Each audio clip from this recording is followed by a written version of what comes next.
Hello friends, today I'm going to tell you about the 7 wonders of the ancient world and why these wonders were built. These structures are among the most impressive examples of humanity's creativity, architecture, and engineering.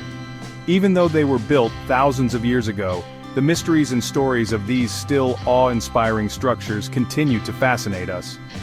If you're ready, let's take a journey through the dusty pages of history and discover the secrets behind these magnificent structures. Rising in the middle of Egypt's vast desert, the Great Pyramid is a structure that pushes the limits of what human hands can achieve. Built for Pharaoh Khufu, this massive pyramid consists of 2.3 million stone blocks and reaches a height of 146 meters. The construction of the pyramid still remains a mystery. How they moved the giant stone blocks, how they placed them so precisely, are still among the debated topics. Some theories suggest that it was built with ramps, levers, and the labor of thousands of workers. Inside the Great Pyramid there are corridors and rooms like a labyrinth. To reach the pharaoh's burial chamber you have to go through narrow passages and traps. The walls inside the pyramid are decorated with hieroglyphs and paintings. These writings and paintings provide us with important information about ancient Egyptian beliefs, mythology, and daily life. The Great Pyramid was not just a tomb but also a symbol of power and wealth. The pharaohs believed that they would live with the same splendor in the afterlife. That's why they filled their tombs with treasures and built magnificent structures. Today, the Great Pyramid is considered one of the most important ruins of ancient Egyptian civilization and is visited by millions of tourists every year. This massive structure, which continues to maintain its mystery, stands before us as an immortal example of humanity's creativity and determination.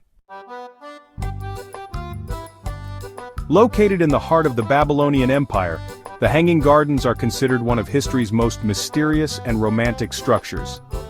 Legend has it that King Nebuchadnezzar II of Babylon built these gardens to cheer up his wife Amytis, who came from a mountainous region and missed the greenery. The gardens were built on terrace steps, and each terrace had beautiful flowers, trees, and waterfalls. The irrigation system was provided by specially designed canals and water wheels. In this way, a lush paradise was created in the middle of the desert. However, whether the Hanging Gardens actually existed is still a matter of debate. Some historians argue that there is evidence of the existence of the gardens in ancient texts and archaeological finds. Others think that the gardens are just a legend and never really existed. If the Hanging Gardens did exist, they must have been destroyed over time by earthquakes, wars, and neglect. But whatever the reality, the Hanging Gardens live on as a legend reflecting humanity's yearning for nature and the search for beauty. The Temple of Artemis, which rose in the ancient city of Ephesus, was one of the largest and most magnificent temples of the ancient world. Dedicated to Artemis, the goddess of hunting, fertility, and abundance in Greek mythology, the temple was also a symbol of the wealth and prosperity of the city of Ephesus. The construction of the temple began in the 6th century BC and lasted approximately 120 years. The marble temple was surrounded by 127 giant columns and contained a massive statue of Artemis. The temple was used not only as a religious structure but also as a trading center, an art gallery, and a sanctuary.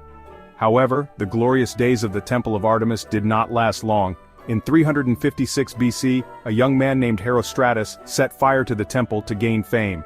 The temple burned completely to ashes. However, the Ephesians were determined to rebuild their temple. They built a bigger and more magnificent temple, and this temple took its place among the 7 wonders of the ancient world.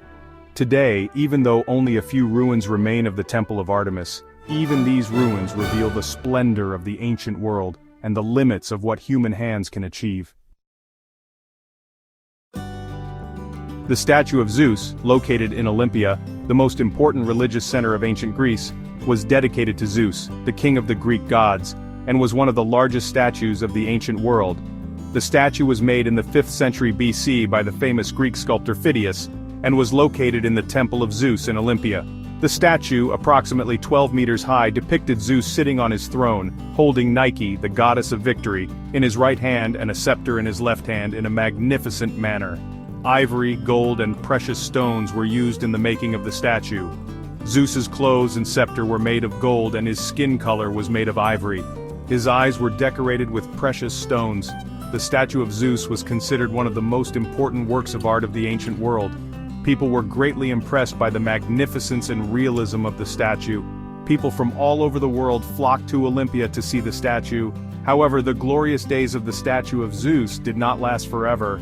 In the 5th century, with the banning of paganism by the Roman Emperor Theodosius, the Temple of Zeus in Olympia was closed, and the statue was destroyed.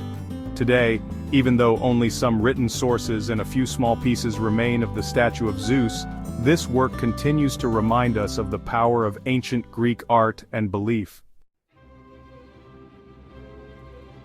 The Colossus of Rhodes, located on the island of Rhodes, the pearl of the Aegean Sea, was dedicated to the sun god Helios and was one of the tallest statues of the ancient world.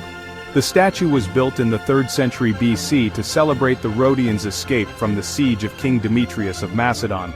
The statue, approximately 30 meters high, stood at the entrance to the harbor, with its legs straddling the two sides. Bronze sheets were used in the construction of the statue, and the interior was filled with stone and rubble. Helios held a torch in one hand and a sphere in the other, with a radiant crown on his head. The Colossus of Rhodes became one of the symbols not only of the island of Rhodes but also of the entire ancient world. Sailors were amazed by the magnificence of the statue as they approached the harbor. However, the glorious days of the Colossus of Rhodes did not last very long. In an earthquake that occurred in 226 BC, the statue broke at the knees and collapsed. The pieces of the destroyed statue remained on the ground for many years. Legend has it that the pieces of the statue were so valuable that a merchant lived in prosperity for years by selling just one finger of the statue. Today, although no remains of the Colossus of Rhodes are left, the legends and stories of the statue live on. The Mausoleum at Halicarnassus, located in present-day Bodrum, was a magnificent tomb built by Artemisia for her husband and brother, Mausolus, the king of Caria. Built in the 4th century BC, the mausoleum was one of the most beautiful and impressive tomb structures of the ancient world. The mausoleum, approximately 45 meters high, had a 3-story structure. The lower floor was a rectangular platform, and on it was a temple surrounded by columns. The middle floor was a pyramid-shaped structure, and on the top floor was a giant statue of Mausolus and Artemisia. The most famous sculptors and architects of the time were involved in the construction of the mausoleum. The exterior of the mausoleum was decorated with marble statues and reliefs. These works of art depicted scenes from the life of Mausolus, scenes from Greek mythology, and battle scenes. The mausoleum at Halicarnassus was considered one of the most important works of art of the ancient world. The mausoleum was so famous that large and magnificent tomb structures later became known as mausoleums. However, the mausoleum at Halicarnassus, like other wonders of the ancient world, succumbed to time. In the 15th century, the stones of the mausoleum, which was destroyed by the Knights of Rhodes, were used in the construction of Bodrum Castle. Today, although only some ruins and a few statues displayed in the British Museum remain of the mausoleum at Halicarnassus, the mausoleum continues to shed light on the art and architecture of the ancient world. The Lighthouse of Alexandria, located in the city of Alexandria in Egypt, was one of the tallest structures in the ancient world and also the most important lighthouse. Built in the 3rd century BC, during the Ptolemaic dynasty, the lighthouse was built to guide sailors at night and ensure they reached the port of Alexandria safely. The lighthouse, approximately 135 meters high, had a 3-tiered structure. The bottom floor was square, and there was an octagonal middle floor on top of it. The top floor was cylindrical, and there was a giant mirror and a platform where fire was lit. I hope you enjoyed this video. The 7 wonders of the world are awe-inspiring structures that push the limits of human intelligence and creativity. Each of these structures, reflecting the most advanced technology, art, and architecture of its time, continues to inspire us even today. If you'd like to learn more about the 7 wonders of the world, don't forget to mention it in the comments. See you in the next video. Goodbye.